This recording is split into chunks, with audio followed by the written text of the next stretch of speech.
हा, मावशी आपलं नाव आणि पत्ता सांगा. माझं नाव सत्यभामा रामचंद्र लोखंडे, खामगाव. श्रीरामनगर मध्ये राहते. श्रीरामनगर, खामगाव. बर.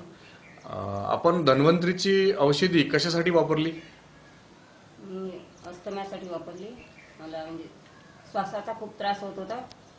असं. बरं, हा अस्थम्याचा त्रास तुम्हाला कधीपासून होता? 3 वर्षापासून होता. मागच्या 3 वर्षापासून. बरं. आणि अजून झोप लागत नव्हती मला अजिबात. असं. मग यासाठी तुम्ही कुठे कुठे ट्रीटमेंट घेतली आहे? मी बऱ्याच ठिकाणी ट्रीटमेंट घेतली, पण फारसा फरक नाही पडला.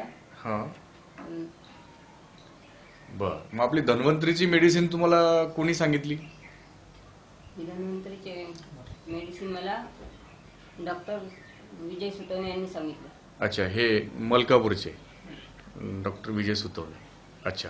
आपली धन्वंतरीची मेडिसिन घेतल्यावर तुम्हाला काय अनुभव आला? माझा म्हणजे अस्थम्याचा त्रास कमी झाला. हां. परत झोप सुद्धा चांगली येऊन राहिली मला. अच्छा. तुम्हाला किती दिवसात फरक जाणवला? मला 1 महिन्यातच फरक जाणवला.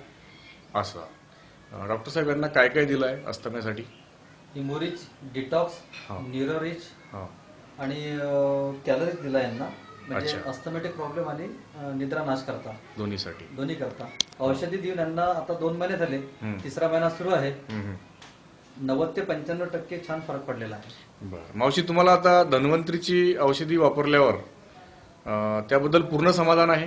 हो, पूर्ण समाधान. बरं. अस्थम्यासाठी आता तुम्ही काही बाहेरच्या गोळ्या वगैरे घेतायत का? नाही, आता काहीच औषधी नाही. अच्छा. धन्वंतरीशिवाय तुम्हाला बाकी काही घेण्याची आवश्यकता वाटत नाही. ठीक आहे. धन्यवाद.